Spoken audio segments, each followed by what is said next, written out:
Magandang araw po sir. Ito po yung aking activity 1 para po sa digital system. Ang napili ko po ay i-present ay ang pagtesting po ng hard drive. Ang purpose po ng pagtesting ng hard drive uh, to see if your hard drive are healthy or failing. Pangalawa po, see if hard drive are overheating. At ang pangatlo po ay get certain hard drive problem automatically fix. Ang pangapat po ay hard drive usage in its lifetime. Meron po akong tatlong presentation para po sa pag-testing ng hard drive. Subalit napakarami po ito. Meron po akong tatlo na napili. Ito po ay yung paggamit po ng run command. WMAC space disk drive space get space status comma space model. Ang pangalawa po ay Windows check disk. At ang pangatlo po ay ang pag-download po ng Sentinel. Ang mga key feature po ng HDD Sentinel: health monitoring, performance monitoring, temperature monitoring, alert and notification, disk testing and service scan, lifetime prediction, support all storage type. Ito po ay napaka-useful po sapagkat maiwasan po natin unexpected data loss by detecting problem early. Pangalawa po, help you decide when you replace or backup your drive. Pangatlo po ay give detailed insight into drive condition beyond what Windows alone provides. Ito po yung aking presentation po para sa tatlong napili ko po.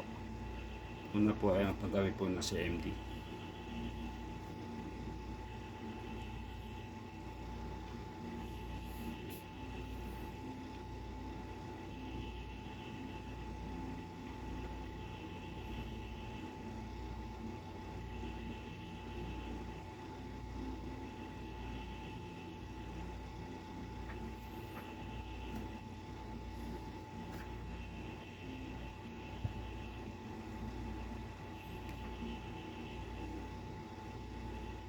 Pangalawa po yung sa drive sheet po.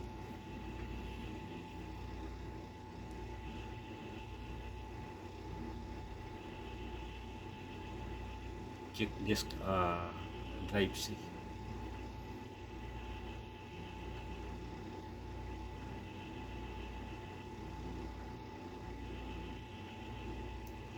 At ang pangapat po ay pag-download po ng HD Sentinel. I-off po muna po yung antivirus para po makapag-download po ako ng HD Sentinel.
Ito na po sa ring interface ng HD Sentinel.